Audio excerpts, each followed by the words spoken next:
Hi, everyone.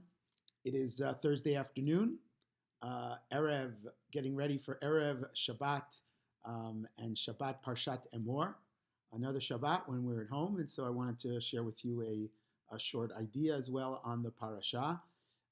First of all, we are delighted this week that our dear friend and member and pillar of the shul, Alan Schwartz, came home to his family. Left Care One, the rehabilitation, and is resting and hopefully every day getting stronger at home. And we wish a refuah shlema to everyone who's ill at whatever stage of illness they are at, in light of everything that's going on. So Parashat Emor involves at least the first half a transition. If last week the Torah focused on the Kiddusha, the holiness of all of the Jewish people. Kiddushim to you, ki kadosh ani Hashem. This week's parasha focuses in on the Kohanim, on the priests, and the Kohen Gadol, the high priests, and the special laws of Kiddusha as we come into the concentric circles of the Jewish people. Even though everyone is holy and everyone is part and parcel of God's love. At the same time, practically, there are needs, there is a hierarchy, there is a structure, there is Kiddusha, there's distinctions. And so in this parasha, we have a number of the laws that are special to the Kohen. And the Torah starts with the laws that relate to Avelut, to the laws that relate to mourning. And that while in general, it is a very important and powerful and significant mitzvah that every single Jew should be involved with to make sure that every person and every Jew gets a Kfurat Yisrael, is buried properly. And just this week, I made a donation to the Hebrew Free Burial Society, a personal donation. I think it's a very important organization, and especially for indigent and poor Jews who have no one else, no family, to bury them properly with dignity, especially in light of the circumstances that we are undergoing when there is so much strain on the system.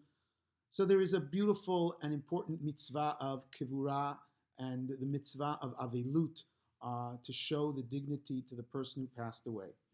At the same time, the Kohen has a responsibility to the mikdash, to the sacred space, to be ready 24/7, to be working. And therefore, the Torah says that a Kohen is not supposed to go to a cemetery. A Kohen is not supposed to involve themselves in the death process and in showing and focusing on that mitzvah. At the same time, the Torah says, this week's parasha, the Torah says as follows. It starts and it says, the Kohanim are not supposed to engage in defiling their kahuna, their priesthood.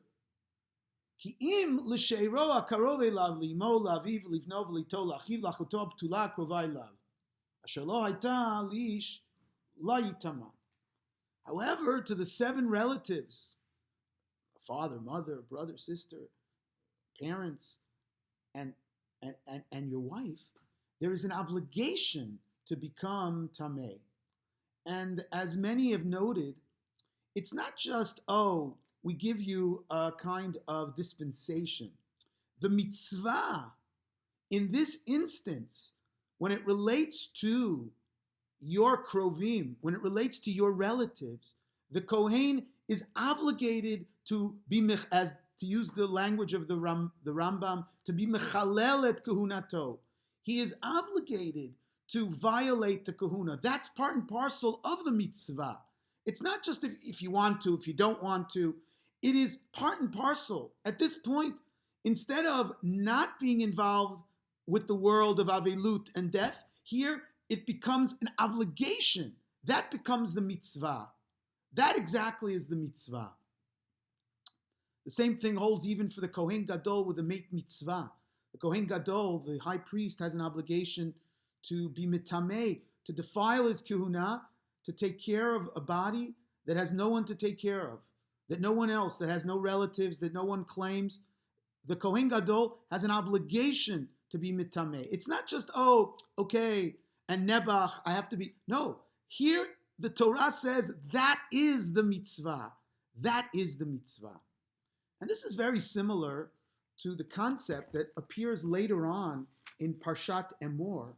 Later on in Parshat Emor, the Torah has the very famous statement of that a person should live by the mitzvot, v'chai bahem, the obligation to live by the mitzvot and not, God forbid, to die through them.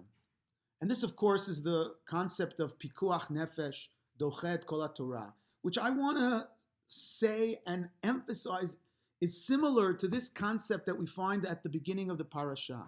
When the Torah says that one has to violate the entirety of Jewish law to save life, to protect life, it's not, oh, Nebuch, I'm being mechalel Shabbat. No, at that point, that is the kiyum, that is the fulfillment of the halacha. It's not chilul Shabbat.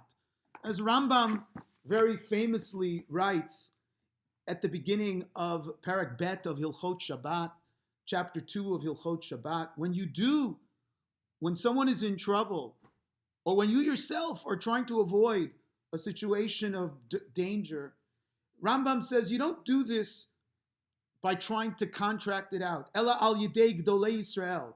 Va'asur lehitmameya. You can't stop for a second. You have to do it. Shenemar asher yasel ha'adam v'chai behem v'lo shiamut behem.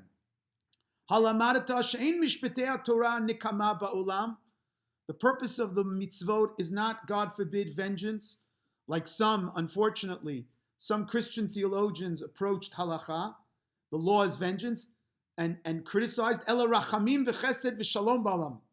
As Rambam says, mitzvot and the Torah are to bring rachamim and chesed, to bring loving kindness and mercy to the world and peace. Ve'ela haminim, it's the heretics who say, shezeh chilul Shabbat, va'asur.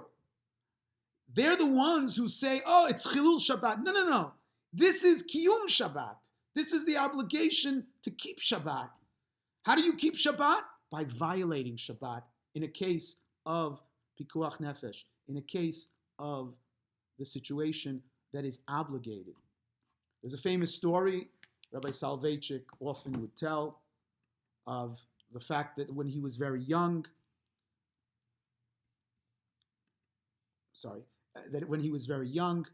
he was ill, and Reb Chaim Soloveitchik, his grandfather, called the doctor, and the doctor came to examine him on Shabbat, and the doctor, at some point, Reb Chaim asked the doctor, does he need a little bit more light? Would it make a difference? And the doctor said, no, I don't know, I'm not sure. And Reb Chaim immediately instructed the closest, one of his sons to go and turn on the light, make the light stronger on Shabbat. And the son hesitated. And Reb Chaim said, du bist an Amaretz und ein Pekairis.